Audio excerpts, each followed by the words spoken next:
Sene 1993 Gazi Teknik Eğitim Elektrik Öğretmenliğinde öğrenciyim. Elektrik makineleri 1 dersi, mekan cennet olsun.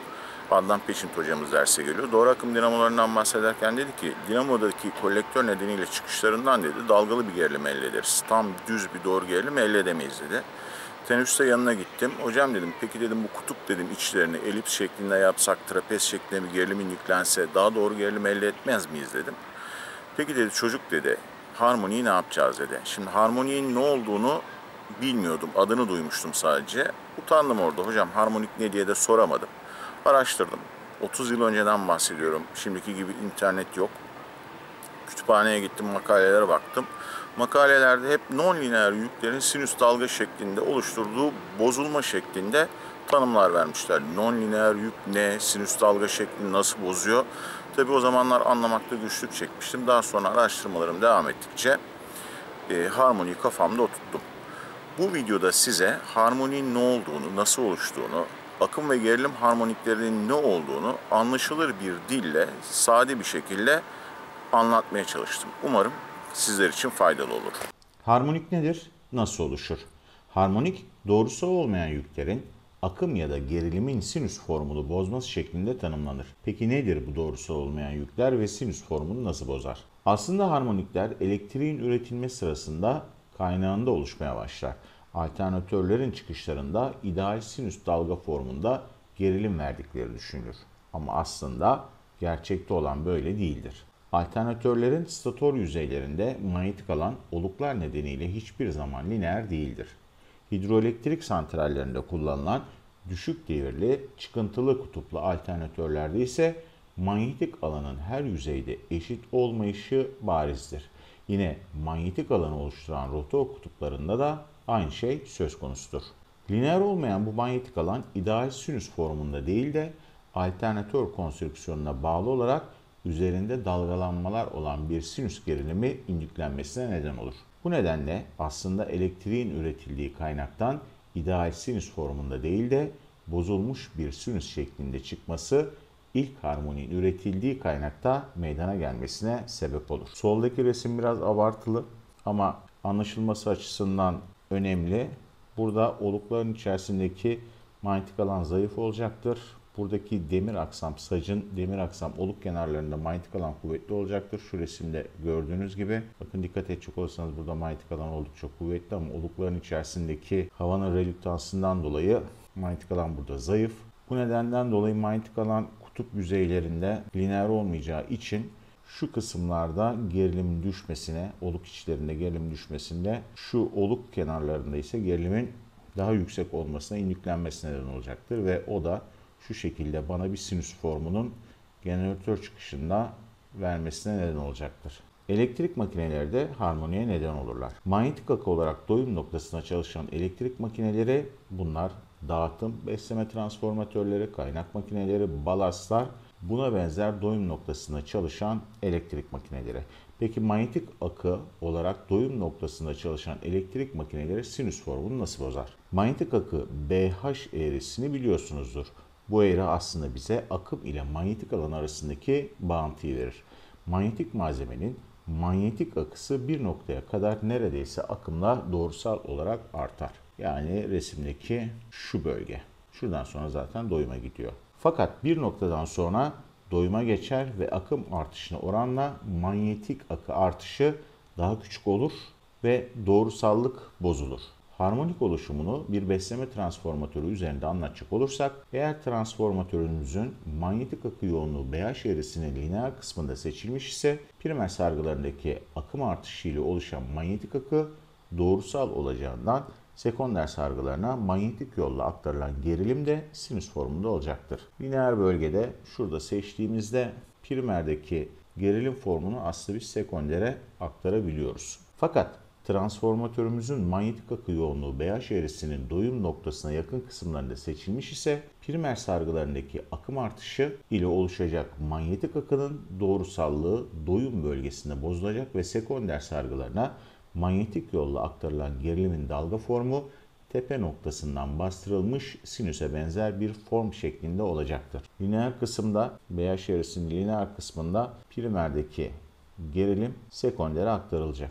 Ama doyum noktasına geldiğinde akımdaki artışla aynı oranda manyetik akıdaki artış olmayacağı için sekonderde indüklenen gerilim değeri düşülecek. Bu nedenle de şu şekilde aslında tepeden bastırılmış bir sinüs şeklinde sekonderden gerilim alacağım. Her ne kadar şekil sinüs formuna benzese de indüklenen bu gerilim sinüs değildir. Benzer şekilde manyetik akı olarak doyum noktasında çalışan elektrik makinelerinin hepsi anma yükünde ya da bu yükün üzerindeki yüklerde sinüs formunu bozar. Manyetik akı yoğunluğu doyum noktasının altında olan ya da doyum noktasında olsa da anma yükünün çok daha altındaki yüklerde çalışan makinelerde ise sinüs formunda bozulma olmaz. Burada transformatörümüzün girişinde sinüs formunu görüyorsunuz ama yüksek akı yoğunluğunda doyum noktasında eğer bu transformatörümüz hesaplanmış, imal edilmişse çıkıştaki sekonderdeki sinüs formu bozulacaktır. Anahtarlamalı çalışan elektronik devrelerde sinüs formunu bozar. Bunlara örnek verecek olursak motor sürücüleri, yumuşak yol vericiler, kesintisiz güç kaynakları, elektronik kaynak makineleri, elektronik balastlı lambalar, bilgisayar, televizyon ve diğer elektronik cihazların besleme kartları ve adaptörler. Anahtarlamalı çalışan elektronik devrelerin sinüs formunu bozması. Bu konuyu açıklamadan bobinlerin anahtarlamalı çalıştıkları devrelerdeki akım grafiğini tekrar hatırlatmakta yarar olacaktır. İndüktif yüklerde manyetik olarak W eşittir 1 bölü 2 parantez içinde L I kare şeklinde bir enerji depo edilmektedir. Bobin devresindeki anahtarı açmakla aslında biz bu enerjiyi yok etmeye çalışıyoruz. Ayrıca bir bobinde meydana gelen ters indüksiyon geriliminin değeri ve L di bölü dt yani akımın zamana göre değişimi ve akımdaki değişim ne kadar büyük olursa yani anahtarlama ne kadar hızlı olursa indüksiyon gerilimi o oranda yüksek olacaktır. Bobin devresinde kullanılan yarı iletken anahtarlama elemanı kesime gittiğinde bobin üzerindeki bu enerjiyi yarı iletken anahtarlama elemanı üzerinden geçişini sürdürmek isteyecektir. Ayrıca oluşan ters indüksiyon gerilimi yarı iletken elemanın yalıtım geriliminin üstüne çıktığında delinmesine yani arızalanmasına neden olacaktır. Bu sorunu çözmek için indüktif yüklerde kaynağı ters polaritede serbest döngü diyotları bağlanır. Bakın şurada bir yüküm var. İndüktif yükü ben ne gösteriyorum? Saf bobin artı direnç olarak gösteriyorum. Ve burada da yükün ucuna ne bağlanmış? Bir adet ters serbest döngü diyodu. Transistör. Burada transistör olabilir. MOSFET, IGBT, GTO, FET yani herhangi bir elektronik anahtarlama elemanı olabilir.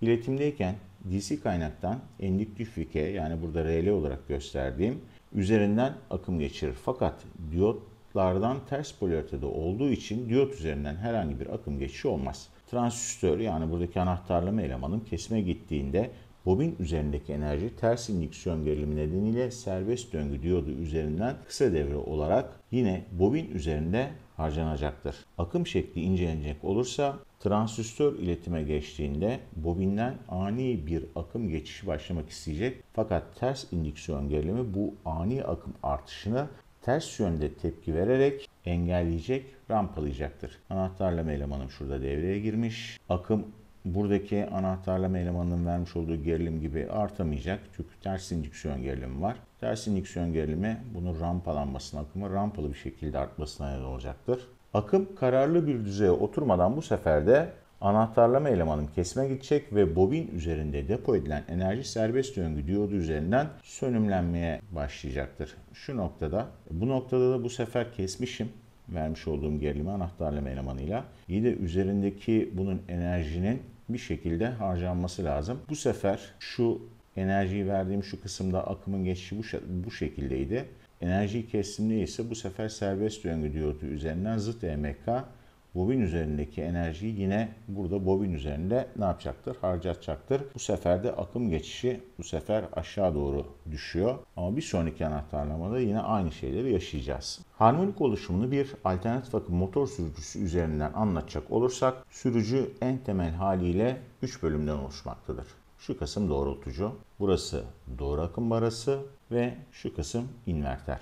Asenkron motorun boş ya da anma yükünde çalışma sırasında şebekeden çektiği güç aynı değildir. Motor yüklendikçe şebekeden daha fazla güç yani akım çeker. Ayrıca sürücülerin VF oranı, gerilim, frekans oranı hemen hemen tüm çalışma noktalarında sabittir.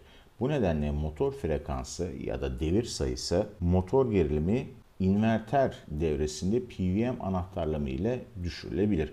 Fakat küçük gerilim değerlerine inildiğinde, yani siz frekansı çok aşağılara çektiğinizde PWM'de dolu boş oranı, burada boş alanlar büyüyeceği için bu durum titremeli momente sebebiyet vereceğinden gerilimin inverterden değil de, yani PWM kırpmadan değil de doğru akım barasında düşürülmesi istenir. Bunda neyle yapacağız? Buradaki doğrultucu katında yapacağız. Şu ilk kısımdaki.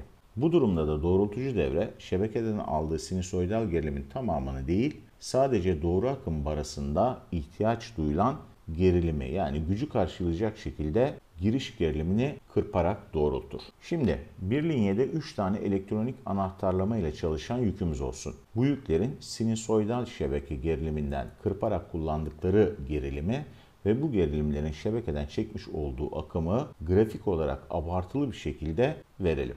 Birinci yüküm sinüsoidal gerilimi şu noktalarda kırpıyor ve bu kırpmış olduğu gerilim sonucunda yüküm şu şekilde bir akım çekiyor. İkinci yüküm sinüsoidal gerilimi bu şekilde kırpıyor ve kırpmış olduğu bu gerilim nedeniyle benim buradaki yüküm şu şekilde şebekeden bir akım çekiyor. Üçüncü yükümde ise dikkat edecek olursanız sinüsoidal grafiği ya da sinüsoidal gerilimi işte PWM gibi ya da PTO gibi parçalı bir şekilde kırparak kullanıyor ve bu da şu şekilde üçüncü yükümün şebekeden bir akım çekmesine neden oluyor. Gerek yük akımlarında gerekse de şebeke akımındaki bu bozulmaya akım harmoniği denir. Çekilen bu akım besleme hattının empedansından dolayı hat üzerinde bir gerilim düşümüne neden olur. Şebekenin sinüs formundan bu gerilim düşümünün formu çıkarıldığında ise yük uçlarındaki gerilime ait gerilim formu elde edilir ki bu da bozulmuş bir sinüsoidal gerilim olacaktır. Gerilimdeki bu bozulmaya ise gerilim harmoniği denir. Yüklerim benim burada gördüğünüz gibi işte gerilimi kırparak aldı. Buradaki gibi garip şebekeden akımlar çekmiş oldu. Aslında bu çekmiş olduğu akımlar benim için akım harmonikleri. Aklınıza şöyle soru gelebilir. Ya iyi, tamam, her bir yük işte gerilime kırpıyor. Kendisine ait bir akım çekiyor. Tamam, yüklerin çekmiş oldukları bu akım harmonik akımı ama bu yükü bağlar. İşte bu harmonikli akım şebekeyi niye geçsin ya da gerilim harmoniği nereden oluşuyor şeklinde aklınıza bir soru gelebilir. Tamam, burada her biri bir akım çekiyor. Doğru. Her bir yük üzerinde kendi çekmiş olduğu akım harmoniği var. Doğru. Ama bir de şu var.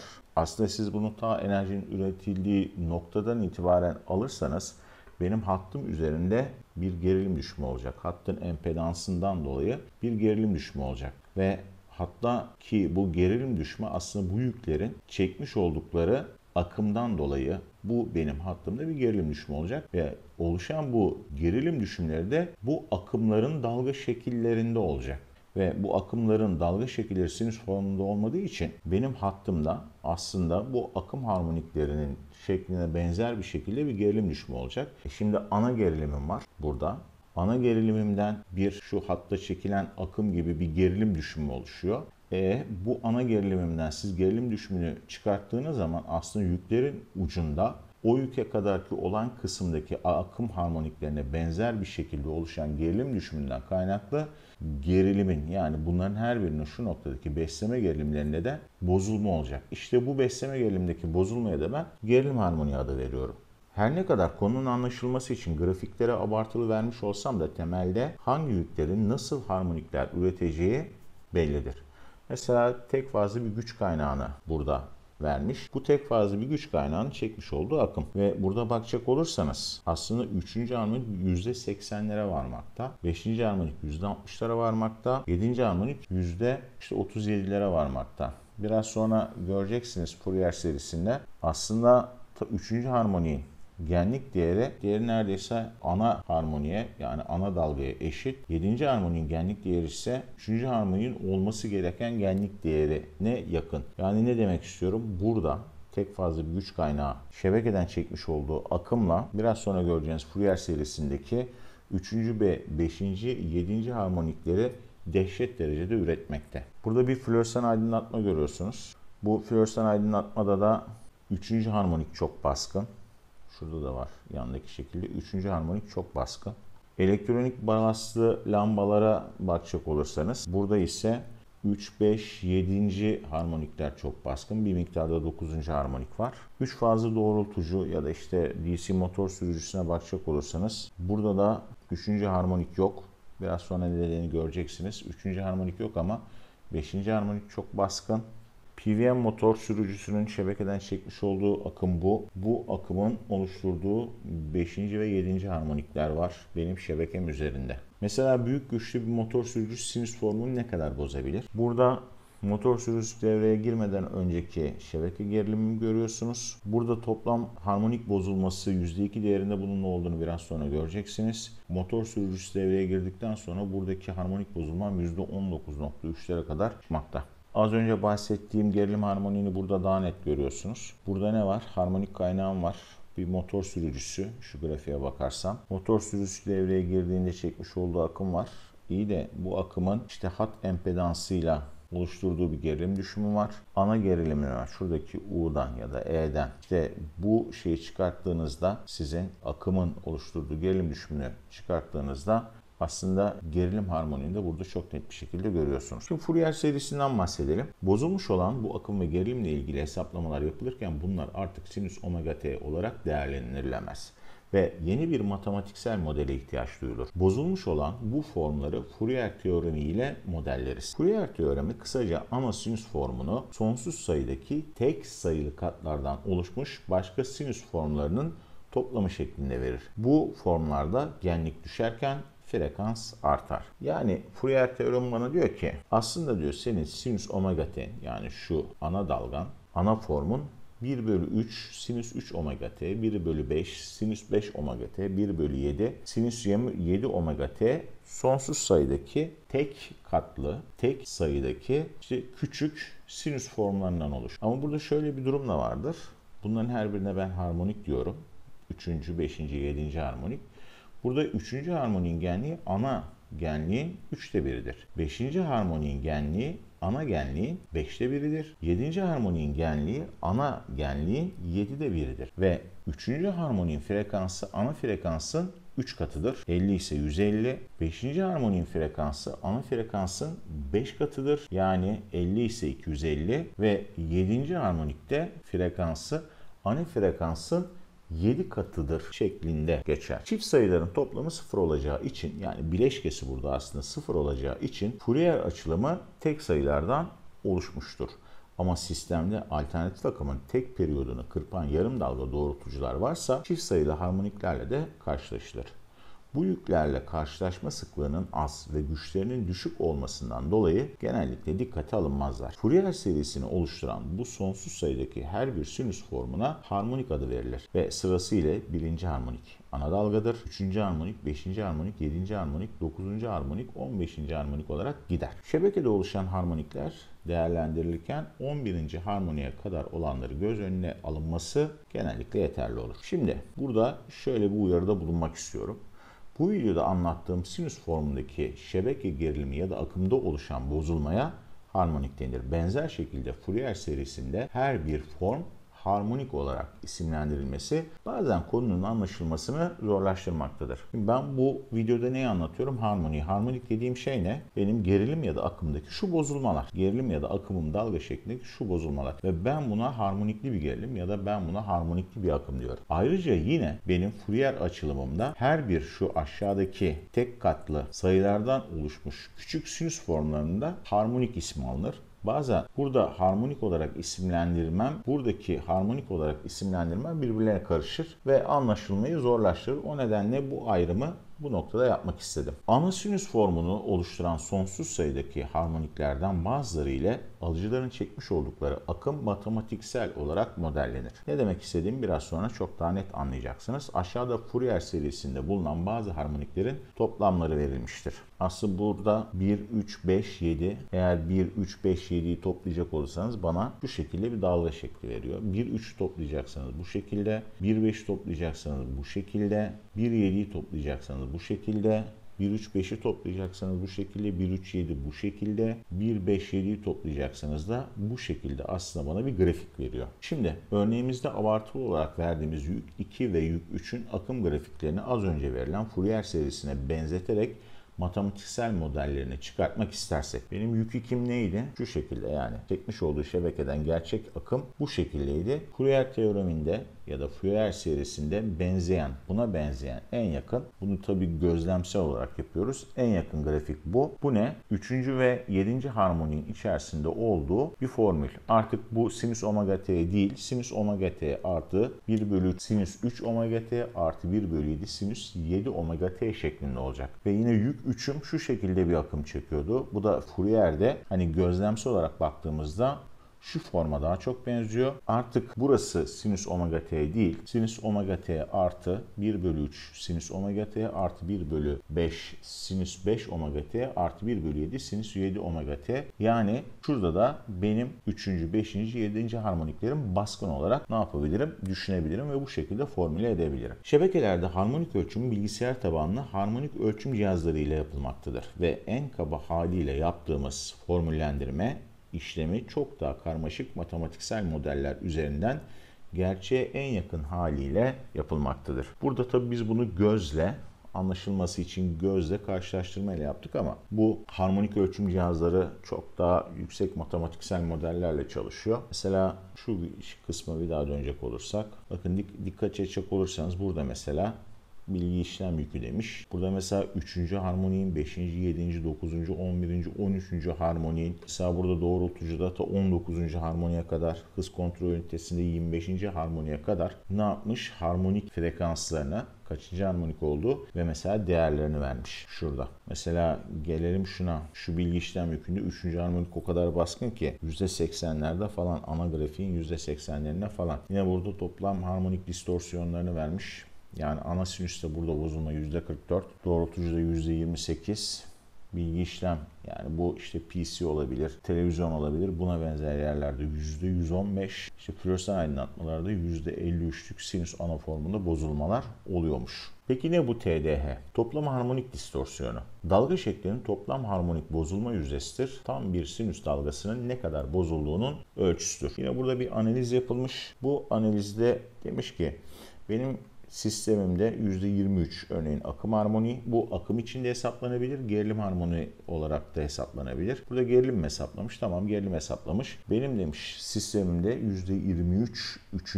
harmonik, %11'de 5. harmonik baskın. Burada bir formülizasyon var. Benim niyetim burada bir hesaplama yapmak değil. Çünkü bu formül farklı şekillerde de karşınıza çıkabilir. Buna göre benim sistemimde TDH, toplam harmonik distorsiyonum %25.5. IC standartları üretilen cihazlarda, şebekelerde, sistemlerde bu toplam harmonik distorsiyonunu belli oranlarda tutar. Belli sınırlamalar verilir. Örneğin ben bir motor sürücüsü yaptım ya da ben bir doğrultucu yaptım, adaptör yaptım. Bunu alacağım, piyasaya süreceğim, satacağım diyemezsiniz. Bununla ilgili harmonik analizlerinin yapılması lazım ve IC standartlarına verilen toplam harmonik distorsiyonun altında kalması lazım. Yarı iletken teknoloji sahip olan bir cihazın üreteceği harmonik akımlarının hangileri ve hangi mertebede olduğu bu cihazın pulse sayısına, yani içerdiği transistör, diyot, IGBT, GTO yani anahtarlama elemanı adedine bağlıdır. Günümüz 3 fazlı elektrik teknolojisinde diyot ve transistörler cihaz içerisinde 6 veya 12 adet kullanılarak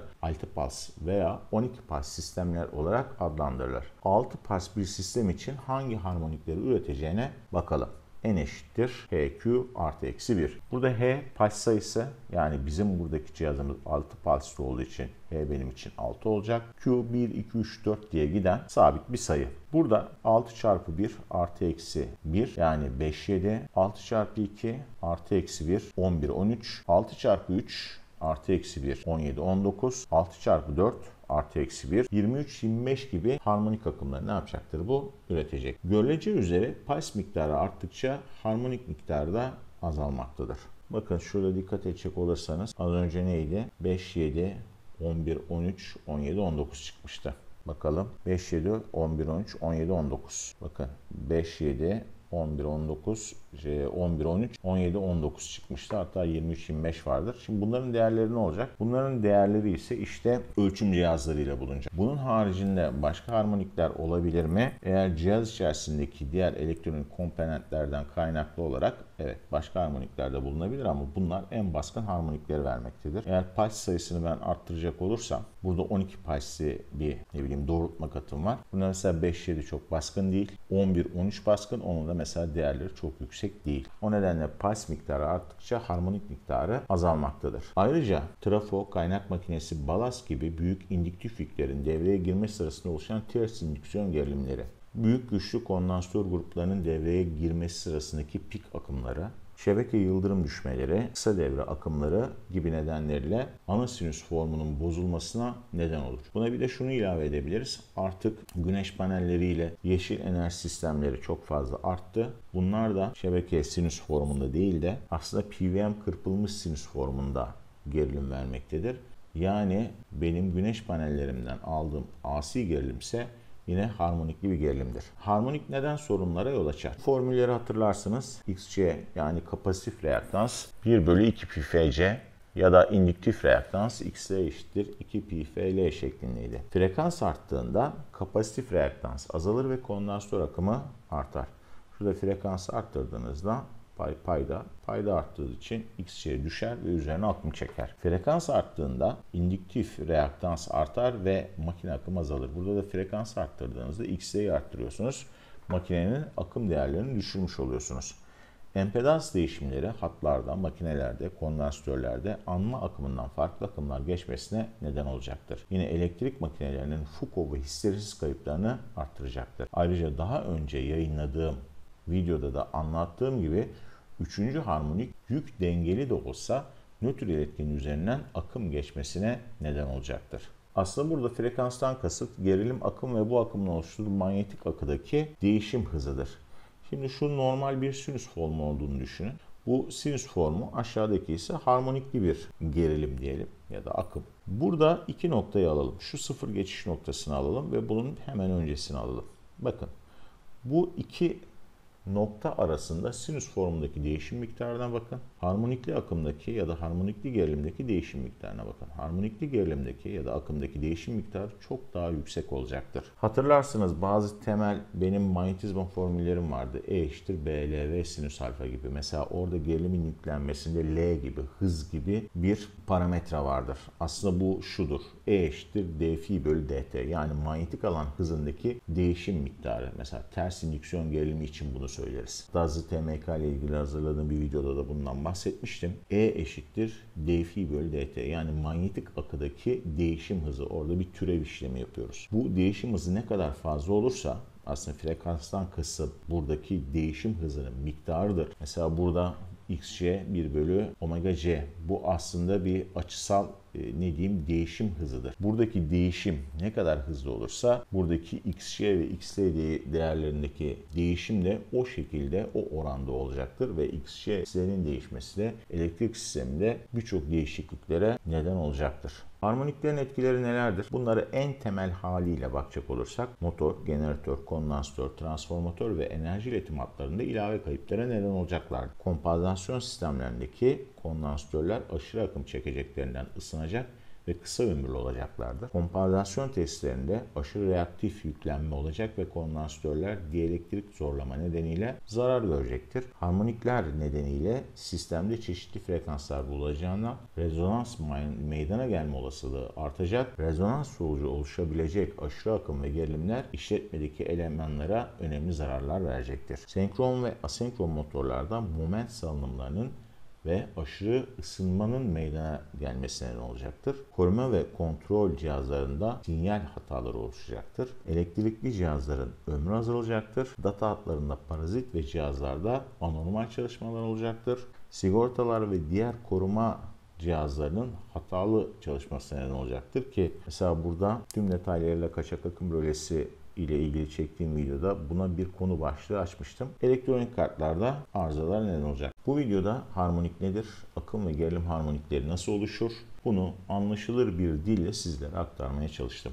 Şimdi kafanızda sizin bir sürü soru var. İşte bu harmonikler nasıl engellenir? Mesela aktif filtre, pasif filtre nedir? Bunlar nasıl çalışır? Ya da işte kompansasyon sistemlerinde harmoniklerden kaynaklı sıkıntıların nasıl önüne geçebiliriz? Şöyle bir arıza oluştu, bu oluşan arızanın nedeni harmonik olabilir mi diye.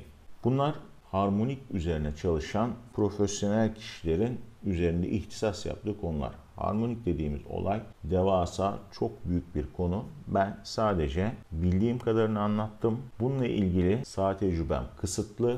O nedenle eğer bununla ilgili detaylı bilgiler istiyorsanız bununla ilgili hazırlanmış videolar var. Bununla ilgili makaleler var. Bununla ilgili doktora ve yüksek lisans tezleri var. Onları göz atmanızda fayda olacaktır. Eğer bununla ilgili kendimi geliştirir, saha tecrübesi edinirsem de videolar hazırlamaya devam ederim. Bu videoda böyleydi.